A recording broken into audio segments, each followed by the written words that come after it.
that I'm very happy to be here in God's own country. ദൈവത്തിൻ്റെ ഈ സ്വന്തം നാട്ടിൽ നിങ്ങളുടെ മുമ്പിൽ നിൽക്കുമ്പോഴുള്ള അതിയായ സന്തോഷം ആദ്യമായി ഞാൻ നിങ്ങളോട് പങ്കുവെക്കുകയാണ്. I remember a few years back, I wrote an article on Facebook in which I said that Keralites represent the true India. കുറച്ച് വർഷങ്ങൾക്ക് മുൻപ് ഞാൻ ഫേസ്ബുക്കിൽ എഴുതിയ ഒരു ആർട്ടിക്കിളിൽ ഞാൻ പറഞ്ഞത് മലയാളികളാണ് യഥാർത്ഥ ഇന്ത്യയെ പ്രതിനിധാനം ചെയ്യുന്നവർ എന്നാണ്. Because India is a country of great diversity. So many religions, so many castes, so many languages, so many racial groups, so many cultures. And you in Kerala have all of them. Therefore, you are the real Indians. ഈ രാജ്യം വൈവിധ്യങ്ങളുടെ രാജ്യമാണ്. വിവിധ സംസ്കാരങ്ങളും മതങ്ങളും ഭാഷകളുമുള്ള ഇന്ത്യയുടെ വൈവിധ്യത്തെ ഏറ്റവും ഹൃദയപൂർവ്വം നെഞ്ചേറ്റുവാങ്ങിയവരാണ് മലയാളികളെന്ന് ഞാൻ എപ്പോഴും സ്മരിക്കാറുണ്ട്.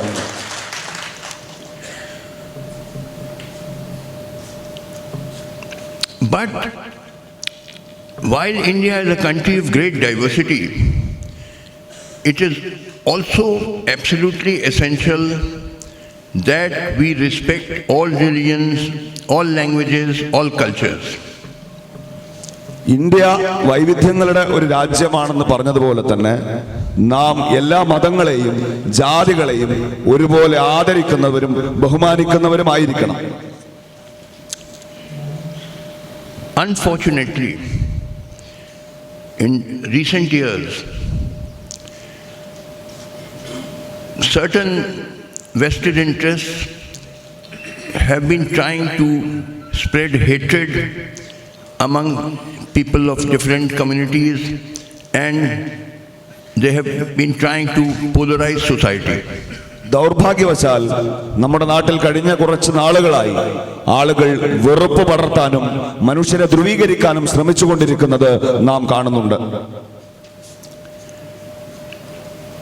I feel the case of Abdul Nasar Madani is also an example of this. ഇങ്ങനെ വെറുപ്പുൽപാദിച്ചതിന്റെ ഒരു ഇരയായിട്ടാണ്, അതിന്റെ ഒരു ഉദാഹരണമായിട്ടാണ് അബ്ദുൽ നാസർ മഹ്ദനിയെ ഞാൻ കാണുന്നത്. He was only a religious preacher in southern Kerala. ദക്ഷിണ കേരളത്തിലെ ഒരു മതപ്രബോധകനായിരുന്നു Abdul Nasar മഹ്ദനി. He was falsely accused in the Coimbatore bomb blast case and kept in jail illegally from 1998 to 2007 for 9 years, and in 2007 the court said he is innocent. 98 മുതൽ 2007 വരെ 9 വർഷമാണ് കോയമ്പത്തൂരിലെ bomb സ്ഫോടന കേസിൽ തെറ്റായി നിയമവിരുദ്ധമായി പ്രതി ചേർത്തുകൊണ്ട് അബ്ദുൽ നാസർ മഹ്ദനി അടക്കപ്പെട്ടതും അദ്ദേഹത്തിന് ജയിലിൽ കഴിയേണ്ടി വന്നതും. He was released in 2007 when he was found innocent. Then in 2010 he was again arrested in connection with the Bangalore bomb blast case. 2007 നിയമത്തിന് മുന്നിൽ തന്റെ നിരപരാധിത്വം തെളിയിച്ച് അഗ്നിശുദ്ധി വരുത്തിക്കൊണ്ട് അബ്ദുൽ നാസർ മഹ്ദനി കേരളത്തിന്റെ പൊതുസമൂഹത്തിന് മുൻപാകെ മടങ്ങിയെത്തിയെങ്കിലും 2010 വീണ്ടും ബാംഗ്ലൂരു ബോംബ് സ്ഫോടന കേസിൽ പ്രതി ചേർത്തുകൊണ്ട് അദ്ദേഹത്തെ അറസ്റ്റ് ചെയ്ത് നാടുകടത്തുന്നതാണ് നാം കണ്ടത്. That happened in 2010, and in 2011 when I was a judge in the Supreme Court, his bail plea came before a bench of which I was the senior judge, and there was another judge who was the junior judge. It was a two-judge bench. 2011 Abdul Nasar മഹ്ദനിയുടെ ജാമ്യാപേക്ഷ supreme കോടതിയുടെ മുൻപാകെ പരിഗണിച്ച 2-അംഗ ബെഞ്ചിൽ ഞാൻ senior അംഗമായിരുന്നു. എന്നോടൊപ്പം ഒരു junior അംഗം കൂടി ഉണ്ടായിരുന്ന രാജ്യത്തിന്റെ പരമോന്നത നീതിന്യായ കോടതിയുടെ 2-അംഗ ബെഞ്ചാണ് അന്ന് അദ്ദേഹത്തിന്റെ ജാമ്യാപേക്ഷ പരിഗണിച്ചത്. I was going to grant bail, but it was a two-judge bench. Both the judges had to agree. My junior judge did not agree. So I could not grant bail, and I had to send the matter to the Chief Justice to constitute another bench. And since then, nothing has happened till yet. അന്ന് അബ്ദുൽ നാസർ മഅദനിക്ക് ജാമ്യം അനുവദിക്കണം എന്ന കർശന നിലപാടായിരുന്നു എനിക്കുണ്ടായിരുന്നത്. പക്ഷെ ഒരു രണ്ടംഗ ബെഞ്ചിൽ എന്റെ ജൂനിയറായ ജഡ്ജി അതിനോട് വിയോജിച്ചതോടെ രാജ്യത്തിന്റെ സുപ്രീം കോടതിയുടെ ചീഫ് ജസ്റ്റിസിന് മുൻപാകെ ഈ കേസ് വിടണം എന്ന് തീരുമാനിച്ചുകൊണ്ട് ഞങ്ങൾ ആ കേസ് തീർപ്പാക്കുകയായിരുന്നു. അതുകൊണ്ടാണ് എന്റെ രണ്ടംഗ ബെഞ്ചിൽ ഞാൻ എടുത്ത നിലപാടിനോട് എന്റെ എന്റെ പാനൽ ജഡ്ജ് വിയോജിച്ചത് കൊണ്ടാണ് അന്ന് അബ്ദുൽ നാസർ മഅദനിക്ക് ജാമ്യം ലഭിക്കാതെ പോയത് എന്ന് ഓർക്കുമ്പോൾ ഇപ്പോഴും എന്നെ സംബന്ധിച്ചിടത്തോളം അത് വേദനിപ്പിക്കുന്ന ഒരു അനുഭവമാണ്. So he has remained in jail from firstly he was in jail from 1998 to 2007 for 9 years. Thereafter again from 2010 till today.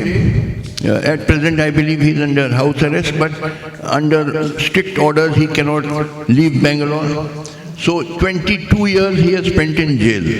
98 മുതൽ 2007 വരെ 9 വർഷം, 2010 മുതൽ 2023 വരെ, അതായത് ഇന്ന് വരെ ഒരുപക്ഷെ അദ്ദേഹത്തിന് ജാമ്യം കൊടുത്ത് അദ്ദേഹം ബംഗളൂരുവിൽ വീട്ടുതടങ്കലിലാണെങ്കിലും കർശന ഉപാധികളോടെയാണ് അദ്ദേഹത്തെ അവിടെ താമസിപ്പിച്ചിട്ടുള്ളത് എന്നതുകൊണ്ട് ഈ 22 വർഷവും അബ്ദുൽ നാസർ മഅദനി അന്യായമായ തടങ്കലിലായിരുന്നു എന്ന നിലപാടാണ് എനിക്കുള്ളത്.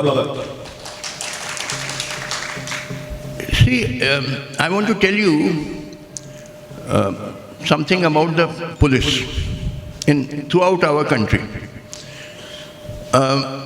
Now, criminal investigation is a science. Please translate.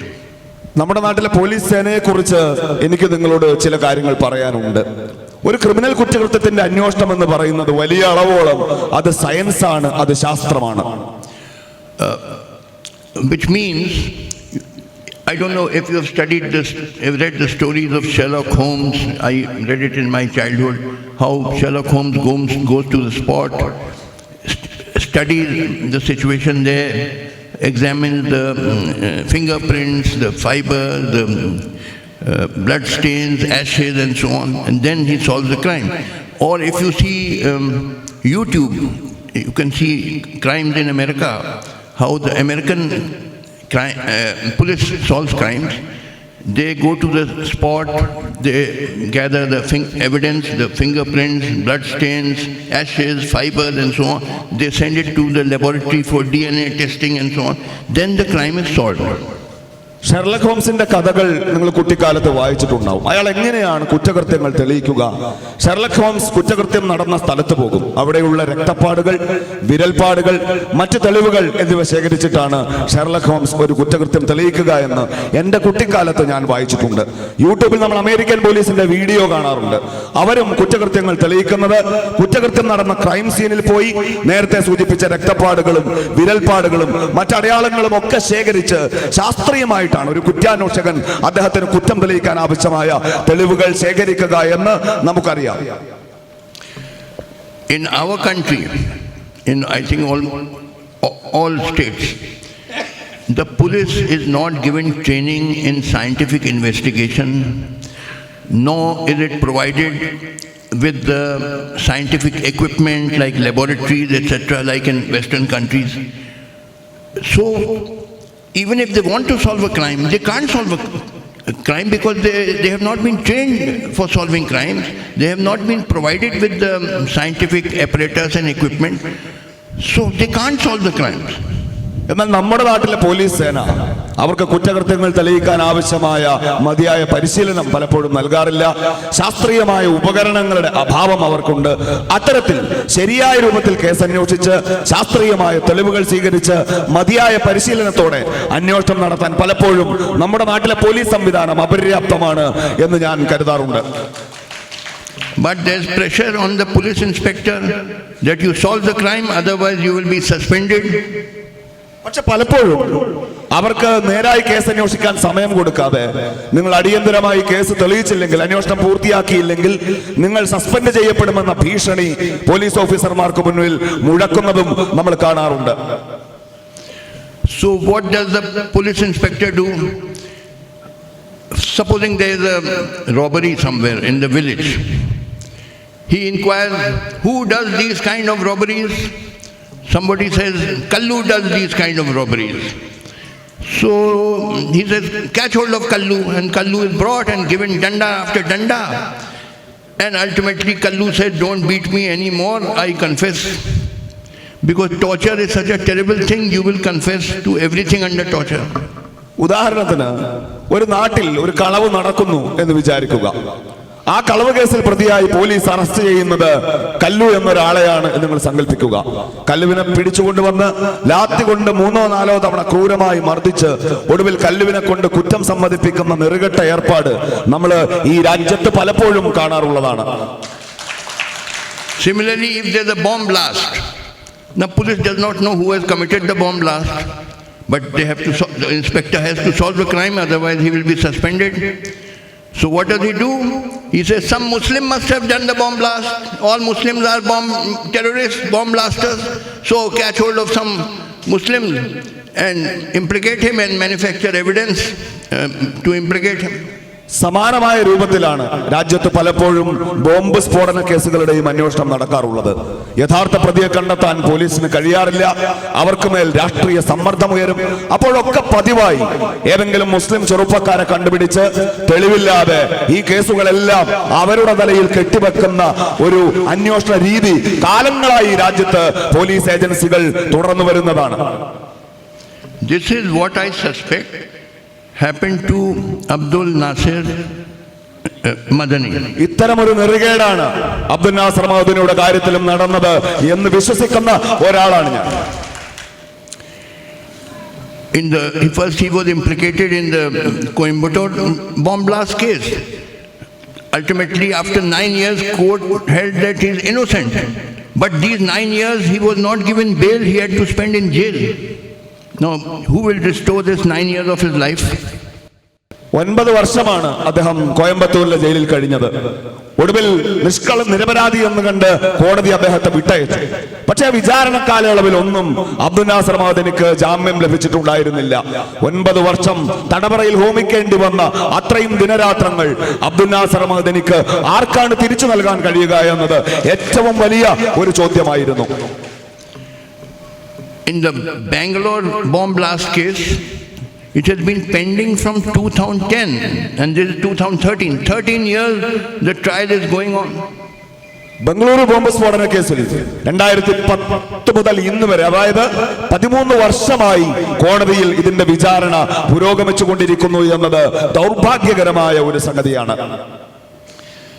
So, without going into the merit of the case, what I have done is that today morning I wrote a letter to the Chief Minister of Karnataka and copied it to the Chief Minister of Kerala. And I said that whatever be the merits of the case, I am not going into that, but he has spent 22 years in jail now. On humanitarian ground, please pardon him. He has only one leg. He is on wheelchair. His kidneys have failed. He is about to begin dialysis.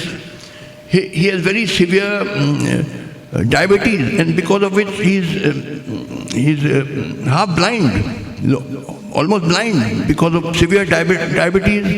His father is bedridden with paralysis. So on humanitarian ground, please release him, because see, apart from the judicial proceeding, there are also pardon proceedings. അദ്ദേഹത്തിന്റെ വേണ്ടി നടക്കുന്ന ഈ പരിപാടി ഉദ്ഘാടനം ചെയ്യാൻ ഇവിടേക്ക് വരുന്നതിന് മുൻപ് ആ കേസിന്റെ മെറിറ്റുകളിലേക്കൊന്നും ഒരു മുൻ ജഡ്ജി എന്ന നിലക്ക് കടക്കുന്നതിൽ എനിക്ക് പരിമിതികളുണ്ട്. പക്ഷെ ഒരു കാര്യം, അബ്ദുൽ നാസർ മദനി എന്ന് പറയുന്ന 22 വർഷം ജയിലിൽ ഹോമിക്കേണ്ടി വന്ന, തന്റെ ഒരു കാല് നഷ്ടപ്പെട്ട, ഡയാലിസിസ് മൂലം തന്റെ വൃക്കകളുടെ പ്രവർത്തനം നിലച്ചുകൊണ്ടിരിക്കുന്ന, കണ്ണുകളുടെ കാഴ്ച പകുതി നഷ്ടപ്പെട്ട, തന്റെ പിതാവ് ബെഡിൽ പക്ഷാഘാതം മൂലം കിടക്കുമ്പോൾ രോഗിയായ പിതാവിനെ കാണാനുള്ള അവസരം പോലും നിഷേധിക്കപ്പെടുന്ന ആ മനുഷ്യന് വേണ്ടി എനിക്ക് ചെയ്യാൻ കഴിയുന്ന ഒരു കാര്യം ഞാൻ ചെയ്തിട്ടുണ്ട് എന്ന് അഭിമാനത്തോടെ ഞാൻ നിങ്ങളോട് പറയുന്നു. ഞാൻ ഈ പരിപാടിയിൽ വരുന്നതിന് മുൻപ് ഇന്ന് രാവിലെ കർണാടകയിലെ പുതിയ മുഖ്യമന്ത്രിക്ക് അതോടൊപ്പം തന്നെ കേരളത്തിലെ മുഖ്യമന്ത്രിക്ക് 22 വർഷം തടവറയിൽ ഹോമിക്കേണ്ടി വന്ന ആ മനുഷ്യന് നീതി ലഭിക്കാൻ, ജാമ്യം ലഭിക്കാൻ, അദ്ദേഹത്തിന് നാട്ടിലേക്ക് തിരിച്ചു വരാൻ, മതിയായ ചികിത്സ നേടാൻ, തന്റെ പിതാവിനെ കാണാൻ അവസരമുണ്ടാക്കണമെന്ന് ആർജവത്തോട് അഭ്യർത്ഥിച്ചിട്ടാണ് ഞാൻ ഈ പരിപാടിയിൽ നിങ്ങളുടെ മുന്നിൽ നിൽക്കുന്നത്. So, you see, there are two routes, the judicial route and the pardon route. രണ്ട് മാർഗങ്ങൾ നമുക്ക് മുൻപിലുണ്ട്. ഒന്നാമത്തേത് ജുഡീഷ്യറിയുടെ നിയമപരമായ വഴിയാണ്. രണ്ടാമത്തേത് മാപ്പ് നൽകുന്നതിന്റെ ഒരു സാധ്യത കൂടി അപേക്ഷിക്കുന്നുണ്ട്, ഇന്ത്യൻ ജുഡീഷ്യറിക്ക് മുൻപിൽ അവശേഷിക്കുന്നുണ്ട്. The judicial route, which began in 2010 and now it is 2023, 13 years, it has not resulted in anything. The trial is still going on and I don't know what will be the result, when it will be decided, what will be decided. Judicial process എങ്ങനെയാണ് പോകുന്നത് എന്ന് നാം കാണുന്നുണ്ട്. 13 വർഷമായി അനന്തമായി ഈ വിചാരണ തുടരുകയാണ്. ഇതെന്ന് അവസാനിക്കും, എങ്ങനെ അവസാനിക്കുമെന്ന് ആർക്കും നിർണ്ണയിക്കാൻ കഴിയാത്ത രൂപത്തിലാണ് ആ കേസിന്റെ വിചാരണ ഓരോ ദിവസവും അവരെ മുന്നോട്ട് തള്ളി നീക്കിക്കൊണ്ടിരിക്കുന്നത്. But the pardon route can have result immediately because the governor of a state can grant pardon. And now, as you know, there has been a change of government in Karnataka. It's the Congress government now. And the Chief Minister of Karnataka should immediately write a letter to the governor to grant him pardon under Article 161 of the Constitution of India. അവശേഷിക്കുന്ന ഒരു മാർഗം ഈ രാജ്യത്തിന്റെ ഭരണഘടനയുടെ 161 വകുപ്പ് രാജ്യത്തെ ഗവർണർമാർക്ക് കൊടുക്കുന്ന സവിശേഷമായ ഒരു അധികാരമുണ്ട്. ആ അധികാരം ഉപയോഗപ്പെടുത്തിക്കൊണ്ട് അബ്ദുൽ നാസർ മഹദനിക്ക് മാപ്പ് നൽകാൻ, അദ്ദേഹത്തെ വിട്ടയക്കാൻ ഗവർണറോട് അഭ്യർത്ഥിക്കാൻ കഴിയുന്ന രൂപത്തിൽ കർണാടകയിൽ ഒരു ഭരണമാറ്റം ഉണ്ടായിട്ടുണ്ട്. കർണാടകയിലെ പുതിയ മന്ത്രിസഭയോട്, അതിന്റെ തലവനായ മന്ത്രിയോട് ആർട്ടിക്കിൾ 161 ഉപയോഗിച്ച് അബ്ദുൽ നാസർ മഹദനിയെ വിട്ടയക്കുന്നതിന് ആവശ്യമായ രാഷ്ട്രീയ സമ്മർദ്ദം ചെലുത്തണമെന്ന് കൂടി ഞാൻ ഇന്ന് അഭ്യർത്ഥിച്ചിട്ടുണ്ട്. And I appeal to the Chief Minister of Kerala to immediately telephone the Chief Minister of Karnataka and tell him that please go by the suggestion of Justice Katju and write a letter immediately to the Governor of Karnataka. അതോടൊപ്പം തന്നെ ഈ സംസ്ഥാനത്തിന്റെ മുഖ്യമന്ത്രി, കേരള മുഖ്യമന്ത്രിയോട് അടിയന്തരമായി കർണാടക മുഖ്യമന്ത്രിയുമായി ബന്ധപ്പെടാനും ഈ വിഷയത്തിൽ കേരളത്തിന്റെ പൊതുസമൂഹത്തിന്റെ വികാരം പരിഗണിച്ചുകൊണ്ട് ഒരു ഇടപെടൽ നടത്തണമെന്ന് കൂടി ഞാൻ അഭ്യർത്ഥിച്ചിട്ടുണ്ട് എന്ന് നിങ്ങൾ അറിയിക്കുകയാണ്. I am told by one of you that there has been an all-party meeting of leaders in Kerala. And they have decided to meet the Chief Minister of Kerala perhaps tomorrow and ask him to go by my advice and immediately contact the Chief Minister of Karnataka. ഈ പരിപാടിയുടെ സംഘാടകരുമായി സംസാരിക്കുമ്പോൾ ഈ വിഷയം ഉയർത്തിപ്പിടിച്ചുകൊണ്ട് കേരളത്തിലെ ഒരു സർവകക്ഷി സംഘം കേരള മുഖ്യമന്ത്രിയെ കണ്ട് അടിയന്തരമായ ഇടപെടൽ നടത്തുമെന്ന് നിങ്ങളുടെ നേതൃത്വം എന്നെ അറിയിച്ചിട്ടുണ്ട്. ഏറ്റവും അടിയന്തരമായി അത്തരമൊരു ഇടപെടൽ കൂടി നടത്തിയാൽ അബ്ദുൽ നാസർ മദനിയുടെ മോചനത്തിന്റെ കാര്യത്തിൽ നമുക്ക് ശുഭപ്രതീക്ഷകൾ നൽകുന്ന വാർത്തകൾ കാത്തിരിക്കാവുന്നതാണ് എന്നാണ് ഞാൻ വിചാരിക്കുന്നത്. Under our constitutional scheme, the governor is bound by the advice of the chief minister because we follow the British system where the king cannot act on his own discretion but has to act on the advice of the prime minister. രാജാവിന് സ്വാഭിഷ്ടപ്രകാരം പ്രവർത്തിക്കാൻ കഴിയില്ല എന്ന British കൊളോണിയലിസത്തിന്റെ ഭരണപാരമ്പര്യമാണ് നാം പിന്തുടരുന്നത്. അതുകൊണ്ട് തന്നെ ഈ രാജ്യത്തെ എല്ലാ ഗവർണർമാരും അതാത് സംസ്ഥാന സർക്കാരുകളുടെ രാഷ്ട്രീയ തീരുമാനങ്ങൾക്ക് വിധേയരായിരിക്കും. അതുകൊണ്ട് കേരളത്തിൽ ഇത്തരമൊരു രാഷ്ട്രീയ സമ്മർദ്ദം ഉയർന്നാൽ, കർണാടകയിൽ ഉയർന്നാൽ, ഗവർണർക്ക് ഈ വിഷയത്തിൽ അബ്ദുൽ നാസർ മദനിക്ക് അനുകൂലമായ ഒരു തീരുമാനം എടുക്കാൻ കഴിയും എന്നാണ് ഞാൻ പ്രതീക്ഷിക്കുന്നത്. There are several decisions of the Supreme Court, like in Maruram versus Union of India, Kehar Singh versus Union of India, etc., where Supreme Court has said that in the matter of granting pardon, the governor has to act on the advice of the chief minister. Madhuram versus union of India, K R Singh versus union of India തുടങ്ങിയ നിരവധി കേസുകളിൽ ഒരു കേസിന്റെ വിചാരണ നടക്കുന്ന ഘട്ടത്തിൽ, അത് ആരംഭിക്കുന്നതിന് മുൻപ്, അത് പൂർത്തിയായതിനു ശേഷവും നേരത്തെ പറഞ്ഞ ആർട്ടിക്കിൾ ഉപയോഗപ്പെടുത്തിക്കൊണ്ട് കേസിലുള്ളവരെ, പ്രതിയേർക്കപ്പെട്ടവരെ വിട്ടയക്കാൻ സംസ്ഥാന ഗവർണർമാർക്ക് രാജ്യത്തിന്റെ ഭരണഘടന അവകാശം കൊടുക്കുന്നുണ്ട്. So if the Chief Minister of Karnataka writes to the Governor of Karnataka to release Abdul Nasar Madani, then the Governor is legally bound to release him. അത്തരത്തിലുള്ള ഒരു തീരുമാനം, ഒരു സമ്മർദ്ദം, ഒരു കത്ത് കർണാടക ഗവർണർക്ക് കൊടുക്കാൻ കർണാടകയിലെ പുതിയ സർക്കാരിനെ കൊണ്ട് അതിന് പ്രേരിപ്പിക്കാൻ കഴിഞ്ഞാൽ നമ്മുടെ ലക്ഷ്യം വളരെ വേഗം നേടിയെടുക്കാൻ കഴിയും എന്നാണ് ഞാൻ വിചാരിക്കുന്നത്. So I'm confident he will be released soon, but all of you must keep pressurizing your government that they must pursue this matter. Chief Minister Kerala must talk to the Chief Minister Karnataka, and this matter must be pursued further. എനിക്ക് പ്രതീക്ഷയുണ്ട്, നിങ്ങളുടെ സമരവും ഇടപെടലുകളും തുടരണം. കേരള സംസ്ഥാന മുഖ്യമന്ത്രിയുടെ മുകളിലും സമ്മർദ്ദം ഉയർത്തിക്കൊണ്ടുവരാൻ നമുക്ക് കഴിയണം. അത്തരമൊരു സമ്മർദ്ദത്തിന്റെ ഭാഗമായി കേരളത്തിലെയും കർണാടകയിലെയും സംസ്ഥാന ഗവൺമെന്റുകൾ തീരുമാനിച്ചാൽ നമുക്ക് ഈ കാര്യത്തിൽ വിജയിക്കാൻ കഴിയുന്നതേ ഉള്ളൂ. With these words, I wish to thank all of you for having invited me. I think all that I wanted to say, I have said. So, thank you all very much. എന്നെ ഇവിടേക്ക് ക്ഷണിച്ചതിന് നിങ്ങളോട് നന്ദി പറയുകയാണ്. ഈ വലിയ സമരത്തിന്റെ ഭാഗമാകാൻ കഴിഞ്ഞതിൽ എനിക്ക് അഭിമാനമുണ്ട്. തുടർന്നും നിങ്ങളുടെ ഈ പോരാട്ടങ്ങൾക്ക് എല്ലാ പിന്തുണയും അറിയിച്ചുകൊണ്ട് ഞാൻ അവസാനിപ്പിക്കുന്നു. അഭിവാദ്യം.